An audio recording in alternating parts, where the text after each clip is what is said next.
पहली तस्वीर 2023 के जुलाई महीने की है, जब बेंगलुरु में इंडी गठबंधन की बैठक में मोदी सरकार को देश से उखाड़ फेंकने का संकल्प लिया गया। इस बैठक में 26 पार्टियां शामिल हुई। दूसरी 2 दिन पहले जम्मू कश्मीर के मुख्यमंत्री उमर अब्दुल्ला के शपथ ग्रहण की, जिसमें सिर्फ 9 पार्टियों के नेताओं ने मंच साझा किया। ये तस्वीरें बता रही है कि भाजपा नित एनडीए से मुकाबले के लिए बना इंडिया अलायंस की जड़ें कमजोर हो रही है। ये हाल ही में दिखा भी है, जब 2 राज्यों हरियाणा और जम्मू कश्मीर के नतीजों के बाद कांग्रेस अपने ही सहयोगी दलों के निशाने पर रही। हरियाणा में इंडिया गठबंधन नहीं बन पाया क्योंकि वहां कांग्रेस को लगता था कि बस हम अपने ताकत पर, अपने बलबूते पर जीतेंगे तो सत्ता में और कोई भागीदार नहीं चाहिए। हमारे जैसे छोटे छोटे दल है, हमारे खाते में 1-2 सीटें आ जाती तो जरूर ये जो चित्र है, ये निर्णय है जो जनता ने दिया, उसमें जरूर बदलाव होता। हरियाणा में अब बैठ के समझना पड़ेगा। जो लोग मतलब अपनी कपड़े तैयार करके राजभवन का जो है रास्ता नाप रहे थे, वो बेचारे घर में बैठे रहे और बीजेपी ने तीसरी बार वहाँ हुकूमत बनाई। अब इसके पीछे क्या वजूहात हैं, उस पर कांग्रेस को थोड़ा सा तो गहराई में जाके सोचना होगा। हरियाणा में कांग्रेस की हार के लिए आम आदमी पार्टी ने कांग्रेस के अहंकार को जिम्मेदार करार दिया, तो शिवसेना ने कहा कि कांग्रेस का मतलब जीती हुई बाजी को हारना है। सहयोगी दलों ने इशारे में ये भी कहा कि अगर कांग्रेस का अस्तित्व है तो सहयोगी दलों की वजह से, इसीलिए उसे उनका सम्मान करना सीखना चाहिए। कहीं ना कहीं कांग्रेस पार्टी को भी अपनी रणनीति देखनी पड़ेगी कि जैसे डायरेक्ट फाइट होती है बीजेपी के साथ, कांग्रेस कहीं ना कहीं कमजोर पड़ जाती है। इसके बाद जम्मू कश्मीर में सरकार का गठन हुआ तो नेशनल कॉन्फ्रेंस के साथ मिलकर चुनाव लड़ने वाली कांग्रेस सरकार में शामिल नहीं हुई, तो नेशनल कॉन्फ्रेंस का नरम रुख मोदी सरकार के प्रति दिख रहा है। अब फिर 2 राज्यों महाराष्ट्र और झारखंड के चुनाव होने जा रहे हैं। इसके साथ ही देश भर में 47 विधानसभा सीटों पर उपचुनाव भी है। इनमें भी सीटों के बंटवारे पर इंडी गठबंधन में तनातनी चल रही है। लंबी जद्दोजहद के बाद कांग्रेस को यूपी में 2 विधानसभा सीटें सपा से मिली है, तो महाराष्ट्र में कांग्रेस और शिवसेना के बीच विदर्भ की सीटों को लेकर खींचतान मची है। लड़ाई मुंबई की सीटों पर भी है। गनीमत की बात यह है कि झारखंड में इंडी गठबंधन की सहभागी झारखंड मुक्ति मोर्चा कांग्रेस राजद में फिलहाल सब ठीक चल रहा है। हालांकि यहाँ भी अभी तक सीट शेयरिंग का फॉर्मूला तय नहीं हुआ है। भाजपा का दावा है कि मोदी सरकार को रोकने के लिए बने इंडी गठबंधन के दल आपस में ही झगड़ने लगे हैं और यह गठबंधन ज्यादा दिन टिकने वाला नहीं है। वही इंडी अलायंस के नेता भाजपा को अपना घर देखने की नसीहत दे रहे हैं। देखिए, जब गठबंधन अवसरवादिता के लिए, निजी राजनीतिक स्वार्थ के लिए हो तो फिर टकराव तो होगा ही होगा, और जैसे ही एक साथी नीचे जाता है वैसे ये टकराव और मुखराता है। तो अब कौन राहुल गांधी के कंधे पर, कौन उनके एंटी इनकम्बेंसी पे बैठना चाहेगा, ये स्पष्ट है। तो महाराष्ट्र में ये टकराव और बढ़ेगा। हरियाणा में कांग्रेस पार्टी को सफलता नहीं मिली है, वो हालात अलग थे क्योंकि भारतीय जनता पार्टी ने जिस तरह से शासकीय तंत्र का दुरुपयोग किया है, जिस तरह का वातावरण निर्मित किया है, लोगों को गुमराह किया है, उसके परिणाम स्वरूप वहां सरकार नहीं बन सकी है। लेकिन कश्मीर के अंदर तो भारतीय जनता पार्टी सरकार नहीं बनी है, कांग्रेस पार्टी के गठबंधन के साथ सरकार बनी हुई है। तो मैं आपसे निवेदन करना चाहता हूँ कि इस तरह की बातें भारतीय पार्टी के लोग न उड़ाएं कि महाराष्ट्र में एनडीए गठबंधन का कोई भविष्य नहीं है। भविष्य पार्टी का पहले भी था, आज भी है। महाराष्ट्र के अंदर कांग्रेस पार्टी के नेतृत्व में सभी गठबंधन के साथ में, इंडिया गठबंधन के साथियों के साथ में सरकार बनेगी और जो भारतीय जनता पार्टी को बहुत निराशा होगी। इसलिए इस तरह की बातें बनाकर इस तरह से माहौल बिगाड़ने का काम कर रहे हैं। इन सब चीजों पर ध्यान नहीं देना चाहिए और महाराष्ट्र में कांग्रेस पार्टी की नेतृत्व सरकार बनना तय है। देश में गठबंधन का दौर नया नहीं है। 90 के दशक में भाजपा गठबंधन राजनीति के सहारे ही केंद्र की सत्ता में आई, तो इसके बाद कांग्रेस ने इसी फॉर्मूले पर सत्ता में वापसी की। हालांकि इसके पहले भी गठबंधन की सरकारें बनती रही, लेकिन जिस तरह भाजपा और मोदी को दिल्ली की सत्ता से रोकने के लिए बने इंडिया अलायंस में 1 साल के अंदर ही दरारें पड़ने लगी, इसके भविष्य पर सवाल उठना स्वाभाविक है। हालांकि अस्तित्व मोदी सरकार का भी गठबंधन पर ही टिका हुआ है। हाल ही में हरियाणा के मुख्यमंत्री नायब सिंह सैनी के शपथ ग्रहण में नीतीश कुमार की गैर मौजूदगी और चिराग पासवान के कुछ बयान साबित ये भी करते हैं कि एनडीए में भी उतनी एकता नहीं जितनी का दावा किया जा रहा है। Bureau report, IND 24।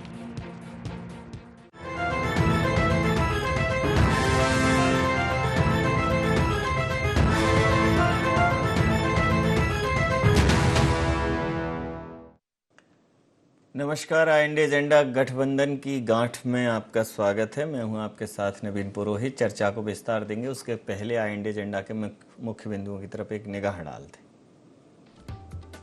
क्या अग्नि परीक्षा के दौर से गुजर रही गठबंधन की सियासत? क्या हरियाणा के चुनाव परिणाम ने कमजोर कर दी गठबंधन की गांठ? क्या महाराष्ट्र के चुनाव परिणाम से तय हो जाएगी राष्ट्रीय राजनीति की दिशा? क्या भाजपा नीति एनडीए में सब ठीक ही चल रहा?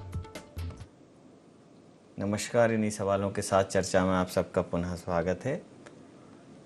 एनडीए के विरुद्ध कांग्रेस ने मैदाने जंग में जंग का ऐलान किया और सभी विपक्षी दलों के तालमेल के साथ एक गठबंधन बनाया, नाम दिया इंडिया। लेकिन सवाल ये है कि इंडिया ने क्या किया? अगर महाराष्ट्र की बात करें तो उद्धव शिवसेना या एनसीपी, इनके स्वर कांग्रेस से अलग हैं। बंगाल की बात करें तो वहाँ टीएमसी के सुर इनसे अलग हैं, आम आदमी पार्टी के सुर इनसे अलग हैं, कई जगह कम्युनिस्ट दलों के सुर इनसे अलग हैं। तो कुल मिलाकर जो अलायंस है इंडी अलायंस, वो अलायंस अलाइन नहीं हो पा रहा है। कई लोग राहुल गांधी जी के नेतृत्व पर सवाल उठा रहे हैं, तो कई लोग कांग्रेस की घटती लोकप्रियता पर सवाल उठा रहे हैं, कई लोग स्टेक होल्डिंग पर सवाल उठा रहे हैं कि हमें ज़्यादा सीटें देनी चाहिए थी। तो वो क्या एनडीए का मुकाबला इंडिया कर पाएगा? इसी मुद्दे पर करेंगे चर्चा। हमारे साथ चर्चा में शामिल हैं मध्य प्रदेश भारतीय जनता पार्टी से मीडिया वार्ताकार मंजरी जैन जी, अमित शर्मा जी प्रवक्ता मध्य प्रदेश कांग्रेस से हमारे साथ हैं, वरिष्ठ पत्रकार धर्मेंद्र पैगवार साहब हमारे साथ। आप समस्त महानुभावों का बहुत बहुत स्वागत है। तो धर्मेंद्र जी, पहले अमित शर्मा जी से पूछ लेता हूँ। अमित जी, कि ये बताइए कि हरियाणा की जो हार है उसके बाद सवाल उठने लाजमी थे, उठे भी, चूँकि आपको उसके पहले जिस प्रकार का लोकसभा में रिस्पांस मिला, अगर हरियाणा में आप जैसे कि उम्मीद थी अच्छा परफॉर्म कर जाते तो ये सवाल नहीं उठते, लेकिन हार के साथ सवाल उठना लाजमी है। हरियाणा की हार के बाद आपके सहयोगी घटकों के साथ एक सेटअप नहीं बैठ पा रहा है, क्या कहें? देखिए नवीन जी, हर राजनीतिक दल के हिसाब से कांग्रेस भी एक राजनीतिक दल है, और मैं समझता हूं कि राजनीति ही इसका नाम है कि जब वो कहावत है कि ऊँट किस करवट बैठ जाए। निसंदेह जो हम आश्वस्त थे, हमें विश्वास था हरियाणा के चुनाव को लेकर, जम्मू कश्मीर के चुनाव को लेकर, और हरियाणा में जिस तरीके से सार्थक प्रयास और अथक मेहनत कांग्रेस पार्टी के नेताओं ने और कांग्रेस पार्टी के वर्कर ने, पॉलिसी के तहत हो या किसानों की आवाज उठाने का समय हो, किसानों के साथ खड़े रहने का समय हो, बेरोजगारी के खिलाफ हो, नशे के खिलाफ हो, हरियाणा के 10 साल के भ्रष्टाचार के खिलाफ हो, हर बात हमने पूरी नैतिकता और ईमानदारी से कांग्रेस पार्टी के वर्कर ने और नेताओं ने उठाई। निसंदेह हमें नहीं, मीडिया के हर तबके को, हर व्यक्ति को, हर आम आदमी को ऐसा विश्वास था कि कहीं ना कहीं इस बार कांग्रेस की सरकार बनेगी। जब परिणाम आए, हमारे विरोध में आए, हमें विपक्ष में बैठना पड़ा, हम 0.8% वोट से हम पिछड़ गए और हम विपक्ष में। कहीं ना कहीं राहुल गांधी ने पूरी मीटिंग में कहा, राहुल जी ने इस बात को स्वीकारा कि कुछ लोग व्यक्तिगत स्वार्थ के लिए पार्टी का हित हम नजरअंदाज कर गए। ये लोकतंत्र है, ये निष्पक्षता है, कार्यकर्ता के साथ खड़े होकर सच बात कहने का राहुल गांधी जी ने बात करी, और हम उस बात को स्वीकारते हैं कि हम में कोई कमी थी तो हम विपक्ष में बैठ गए। अब ये कोई कांग्रेस के साथ ही नहीं हुआ।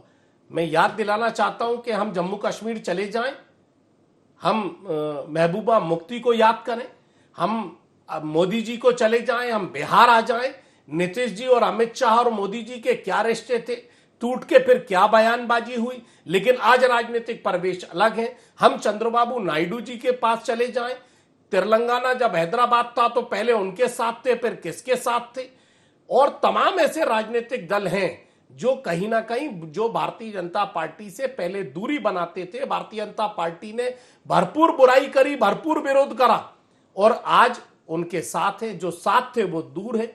ये राजनीतिक परिवेश है। कहीं ना कहीं वो बात हमारे दृश्य में भी सामने आई। अब कांग्रेस पार्टी का लास्ट टू लास्ट इलेक्शन होता है उत्तर प्रदेश का, और भारतीय जनता पार्टी की सरकार बनती है और भारतीय जनता पार्टी कहती है मोदी जी के इलेक्शन पर, जब सेंट्रल के इलेक्शन होते हैं, कि 2 लड़के फेल हो गए, 2 लड़के कमाल नहीं कर पाए। ये बड़ा वायरल हुआ, ट्रेंडिंग चला सारे ट्विटर पर, इस पर, सोशल मीडिया पर।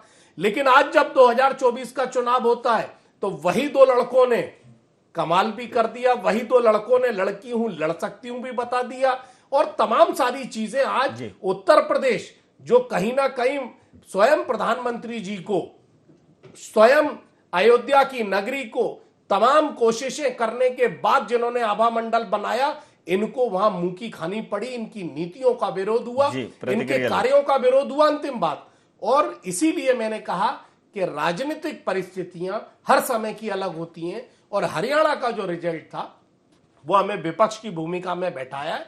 निसंदेह हम उस पर मंथन भी कर रहे हैं, चिंतन भी करा है, और आगे लड़ाई भी लड़ेंगे। प्रतिक्रिया लेता हूं मंजरी जी। देखिए, इनके गठबंधन पर तो आप हमेशा से भारतीय जनता पार्टी सवाल उठाती आई है कि जब बाढ़ आती है तो सारे विरोधी जो शत्रु भाव रखने वाले जीव हैं वो एक ही पेड़ पर आ जाते हैं। ये गठबंधन लगभग ऐसा है वैसा है। हालांकि गठबंधन की ही सरकार है, लेकिन आपका गठबंधन ऐसा नहीं है कि जो लोग आपके साथ हैं वो चुनाव के पहले ही साथ थे। हाँ, ये बात है कि उन पर निर्भरता जरूर है, और कई बार गाहे बगाहे उनकी अनुपस्थिति पर भी सवाल उठ जाते हैं। लेकिन कांग्रेस के सहयोगी घटक मुखर हैं और वो ये कह रहे हैं कि थोड़ा सा कांग्रेस को एडजस्ट करना पड़ेगा। अभी महाराष्ट्र के चुनाव में हरियाणा की जीत ने आपको हार पहना दिया है और कांग्रेस से हार छीन लिया है। हार भी हार पहना देती है और हार छीन लेती है, कितनी अजीब सी बात है। तो इंडिया जो गठबंधन आया था, जो इस गठबंधन का नाम उन्होंने दिया था कि यही अब भारत का भविष्य है, उसके भविष्य पर सवाल हैं, और सवाल आप लोग ही बहुत ज्यादा उठा रहे हैं। क्या कहेंगे? देखिए नवीन जी, सबसे पहली बात इसमें ये गौर करने वाली है कि ये गठबंधन बना क्यों था, इसके पीछे क्या विचार था, इसके पीछे क्या लोलुपता थी। तो वो सामने दिखता है कि आपको सिर्फ सत्ता के भूखे लोग थे जो, वो सब इस गठबंधन में एकत्रित हो गए। दूसरी बात, इनका एक एजेंडा था कि मोदी हटाओ मोदी हटाओ, इसके अलावा कोई एजेंडा नहीं था। वहीं यदि हम भारतीय जनता पार्टी के गठबंधन की बात करते हैं तो वो किस विचार से बना था, और अटल जी के टाइम बना, और 5 साल हमने पूरी सरकार चलाई और बहुत अच्छे से चलाई। और जब 2014 में हम पूर्ण बहुमत से आए, उसके बाद भी हमारे जो सहयोगी घटक दल थे उनको हमने सम्मान दिया, जबकि हमको उनकी जरूरत नहीं थी। उसके बाद हमने उनको मंत्री पद भी दिया। तो ये होता है जो हमारा गठबंधन का धर्म तो नहीं कहूंगी, हमने इसको जिया और आज भी जी रहे हैं, क्योंकि हमारी जो सोच है वो किस विचारधारा के साथ हम सत्ता में आए और आज हम सत्ता चला रहे हैं, वो सिर्फ एक विचारधारा है कि राष्ट्र प्रथम। हम उसके राष्ट्र के लिए काम करते हैं, तो उसमें जो जो अच्छा हो सकता है सब लोग मिलकर काम करते हैं। हम सत्ता के लिए राजनीति नहीं करते, इससे ये स्पष्ट हो जाता है। लेकिन इंडिया गठबंधन में ये स्पष्ट हो जाता है कि हमें वो सिर्फ सत्ता के लिए राजनीति करते हैं, और अपने वजूद को बचाने के लिए राजनीति करने वाले जितने लोग थे वो सब एकत्रित हो गए। उनका पर्सनल स्वार्थ है, अपनी अपनी स्वार्थ सिद्धि है। अपना देखिए, परिवारवादी पार्टियां हैं, सब परिवारवादी पार्टियां इकट्ठी हो गई। और आज देखिए कांग्रेस की तो ये स्थिति है कि वो अपने बलबूते पे चुनाव नहीं लड़ सकती, फर्जी पार्टी हो गई है, माननीय मोदी जी ने कहा ये।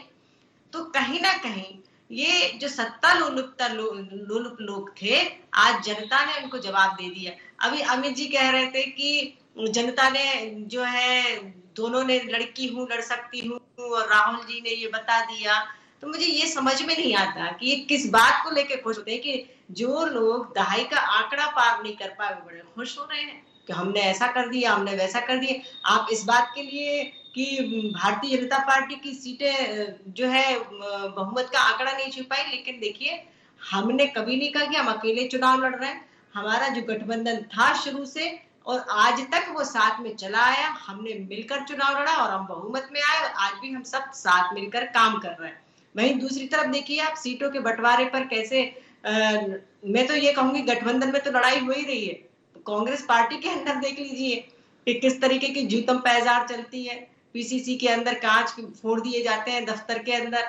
तो ये इनकी जो कहना चाहिए सिर्फ सत्ता के लिए, सिर्फ सुख भोगने के लिए जो लोग राजनीति करते हैं उनका हर्ष भी यही होता है। तो चाहे महाराष्ट्र देख लीजिए, हरियाणा के चुनाव में आप देख लीजिए, अकेले कांग्रेस लड़ी, हार का मुंह देखना पड़ा और अखिलेश जी ने खुलकर बोला उस बात के लिए। अभी देख लीजिए जम्मू एंड कश्मीर में कि क्या हुआ, सरकार बनी, आपने बाहर से समर्थन दे रहे हो, आपको इसमें तकलीफ है। महाराष्ट्र में देख लीजिए, हर जगह देख लीजिए, बंगाल में देख लीजिए, बंगाल में आम आदमी पार्टी ये कह रहा है कि ये आपस में, अरे हमारे सब गठबंधन के जितने घटक दल है हम सब साथ में मिलकर काम कर रहे हैं। जो आम आदमी पार्टी कांग्रेस को कोस कर सत्ता में आई थी वो सब एक हो गए। तो हम, जैसे नवीन जी आपने कहा था कि एक पेड़ पर सारे इकट्ठे हो जाते, तो हम कब गलत थे। आप देखिए ये सब जितने लोग हैं वो सब जो तपती दोपहर जो है उससे डर के कारण एक पेड़ पर इकट्ठे हो गए हैं। तो कहीं ना कहीं सबके निहित स्वार्थ है, निजी स्वार्थ है, अपने परिवारवादी राजनीति, जातिवादी राजनीति के निजी स्वार्थ है, उसमें ये लोग सब डूबे हुए हैं और इसीलिए आज एक दूसरे से झगड़ रहे हैं। तो पहले ही कहते थे कि ये कुछ दिन की मेहमान है, आप देख लीजिए अभी थोड़ा और समय प्रतिक्रिया लेता। तो धर्मेंद्र जी, एक तरफ एनडीए एक तरफ इंडिया है।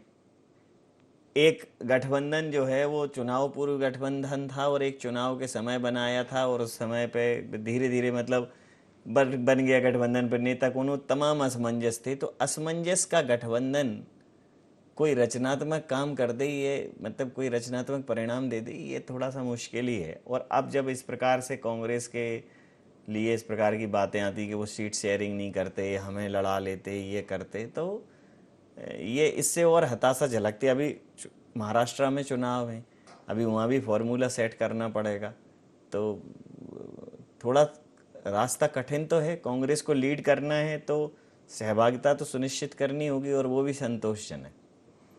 देखिए, सबसे बड़ी बात तो ये है कि महाराष्ट्र में अभी लीडर ही तय नहीं है। महाराष्ट्र की सबसे बड़ी पार्टी यदि विपक्ष का गठबंधन देखा जाए तो शिवसेना है। कांग्रेस तो वहाँ तीसरे नंबर पर है। अब महाराष्ट्र में लीड कौन करे? महाराष्ट्र में लीड शिवसेना करेगी, एनसीपी करेगी या कांग्रेस करेगी? दूसरा, कांग्रेस के साथ एक बहुत बड़ी दिक्कत जो पिछले कई सालों में हम देख रहे हैं कि कांग्रेस जब भी कोई किसी भी राज्य में चुनाव आता है, कांग्रेस ओवर कॉन्फिडेंस में नजर आती है। हम मध्य प्रदेश को देखें तो मध्य प्रदेश में भी निगम मंडल बढ़ गए थे, मंत्रियों के विभाग बढ़ गए थे 2023 के चुनाव में, और जब नतीजे आए तो ठीकरा ईवीएम पर भी फूटा, एग्जिट पोल पर भी, और जो बाकी सब चीज़ें थी।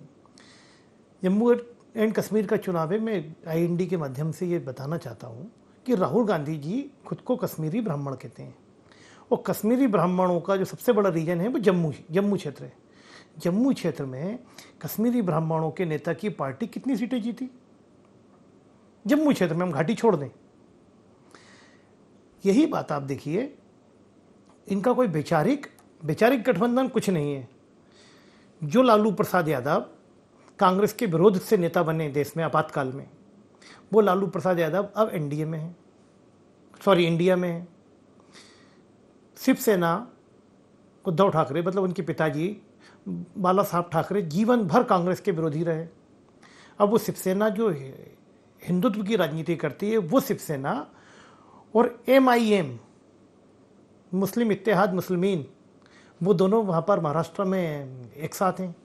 तो अब आप सोचिए कि गठबंधन होगा कैसे और सीटों का बंटवारा कैसे होगा। समाजवादी पार्टी के नेताजी में सुन रहा था, अखिलेश जी कल बोल रहे थे, वो शिवसेना का नाम लेने से परहेज करते हैं।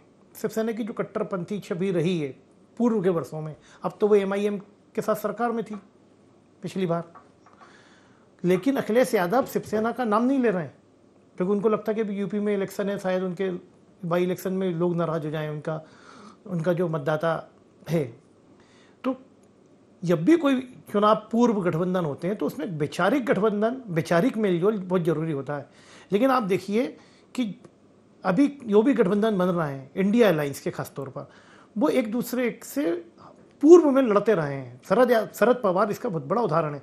जिन शरद पवार ने सोनिया गांधी जी की लीडरशिप पर को चुनौती देते हुए, उन पर उंगली उठाते हुए उनको प्रधानमंत्री नहीं बनने देने के लिए कांग्रेस छोड़ी थी, वो शरद यादव जी किस नैतिकता से अब कांग्रेस के साथ गलभैया कर रहे हैं?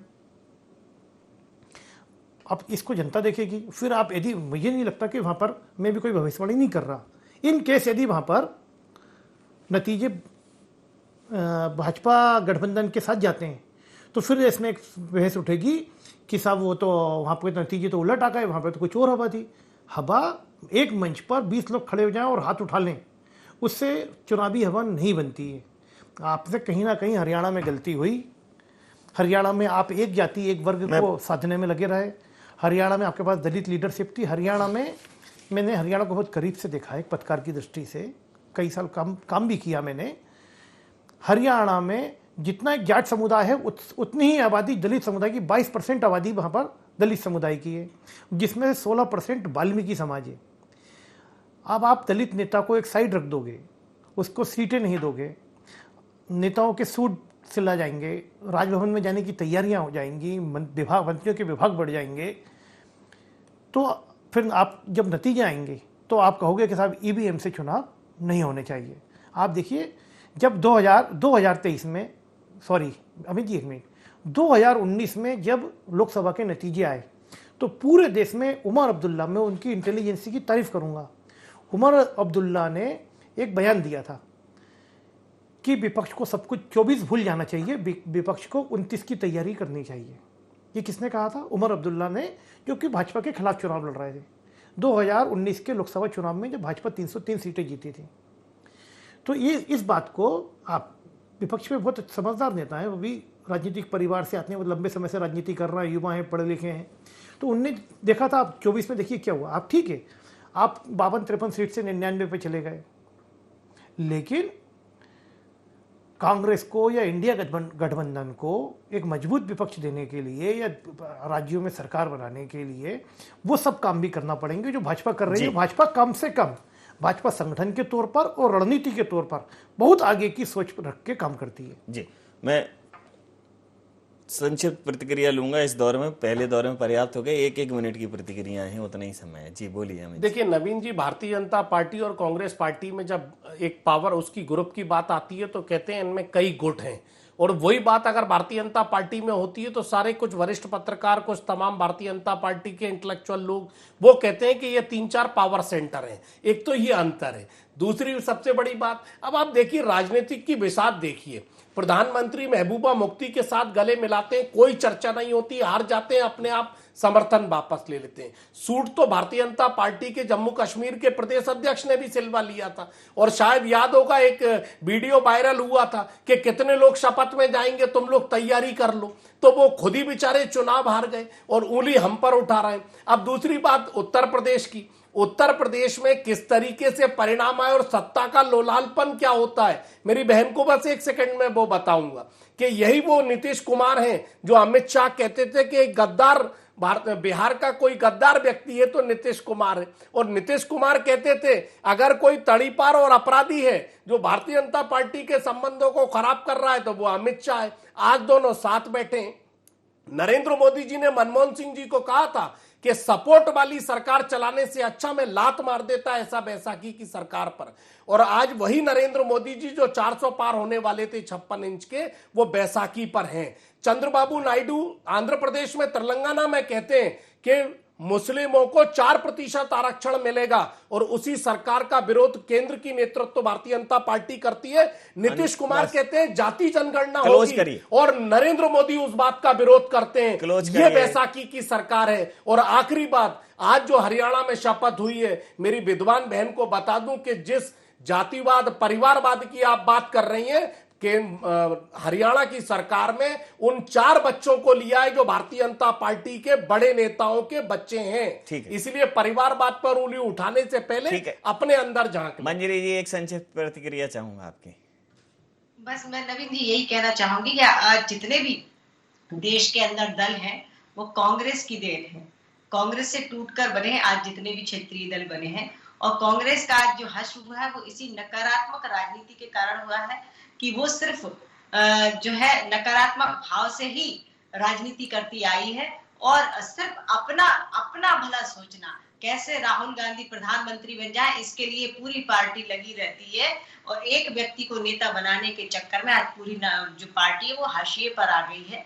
तो निश्चित तौर पर आज अगर हम देश के अंदर देख रहे हैं कि जितने ये दल हैं वो सब कांग्रेस के देन है, ये इनकी माँ है एक तरीके से पूछा जाए। और आज ये जिन विरोधों को लेकर अलग हुए थे, आज ये सब एक हो गए। दल वो ये इसलिए कर रहे हैं कि सिर्फ, मैं पहले इस बात को स्पष्ट कर चुकी हूँ कि आप सिर्फ सत्ता के लिए, सत्ता की मलाई खाने के लिए एक होते हैं, और हम जो है राजनीति करते हैं वो देश के लिए करते हैं, देश को आगे बढ़ाने के लिए करते हैं, जन सेवा के लिए करते हैं। जी, अंतिम प्रतिक्रिया के साथ चर्चा समाप्त करूंगा सर, एक संक्षिप्त प्रतिक्रिया के साथ। देखिए, किसी भी चुनाव में, किसी भी राज्य में या देश के चुनावों में चुनाव पूर्व गठबंधन होना चाहिए, कोई कॉमन मिनिमम प्रोग्राम होना चाहिए। और जैसा कि अभी महाराष्ट्र में इंडिया गठबंधन में दरारें की बात आ रही है, संजय राउत खुलकर हरियाणा के चुनाव पर बयान दे रहे हैं, अखिलेश यादव दे रहे हैं, प्रियंका चतुर्वेदी दे रही हैं, वो तो अब शिवसेना में है। तो कांग्रेस को, क्योंकि कांग्रेस को बड़े भाई की भूमिका निभानी है तो त्याग भी बड़े भाई को करना पड़ता है। तो कांग्रेस को, और हरियाणा चुनाव के बाद कांग्रेस पर सबसे ज़्यादा उंगलियां उठी हैं, क्योंकि उसने आम जो पड़ोसी राज्य था, 2 राज्यों में उसकी सरकार थी, ऊपर पंजाब में आम आदमी पार्टी की सरकार थी, हरियाणा से जस्ट लगे हुए नीचे के हिस्से में दिल्ली में आम आदमी पार्टी की सरकार थी। तो कांग्रेस से जो रणनीतिक भूल हुई उसका खामियाजा कांग्रेस ने भुगता। अब महाराष्ट्र में ऐसा नहीं हो, इसके लिए कांग्रेस को सोचना चाहिए, और कांग्रेस को भाजपा से रणनीति और भविष्य की राजनीति कैसे की जाती है और संगठन को कैसे चलाया जाता है। देखिए, विरोधी से सीखा जाता है, इसको गलत अंदाज में नहीं लिया जाना चाहिए। तो कांग्रेस को कम से कम भाजपा से संगठन और भविष्य की राजनीति की रणनीति, इस पर हमें सीखने की कोशिश करनी चाहिए। जी, समय सीमा के चलते मैं ये चर्चा समाप्त करूंगा। आप समस्त महानुभावों का बहुत बहुत धन्यवाद, बहुत बहुत आभार। तो गठबंधन तो बना लेकिन आम राय नहीं बनी, गठबंधन तो बना लेकिन कॉमन मिनिमम प्रोग्राम नहीं बना, न्यूनतम साझा कार्यक्रम नहीं है। और ये भी गठबंधन है कि अगुवाई कौन करेगा, सबकी अपनी अपनी ढपली है, अपना अपना राग है, हाथों में तो उनके बढ़िया एक दूसरे के हाथ हैं लेकिन दिल के अंदर आग है। ये बड़ी बड़ी समस्या है। और अब सवाल कांग्रेस की तरफ ज़्यादा है। महाराष्ट्र बिल्कुल कांग्रेस के लिए अग्नि परीक्षा है। एनडीए या इंडिया नाम रखने से होगा नहीं, विविधता में एकता करनी पड़ेगी और त्याग करना पड़ेगा। ये जिसका विचार है, मौलिक विचार कांग्रेस का है, तो कांग्रेस को इसके लिए त्याग करना पड़ेगा। सभी सहयोगी घटकों को साथ लाना पड़ेगा, उनकी सहभागिता सुनिश्चित करनी पड़ेगी। अन्यथा सवाल पूछा जाएगा कि इंडिया बना तो लिया इंडिया, लेकिन क्या किया। इंडिया एजेंडा में नहीं, आप बने रहिए IND24 के साथ और देखते रहिए IND24। नमस्कार।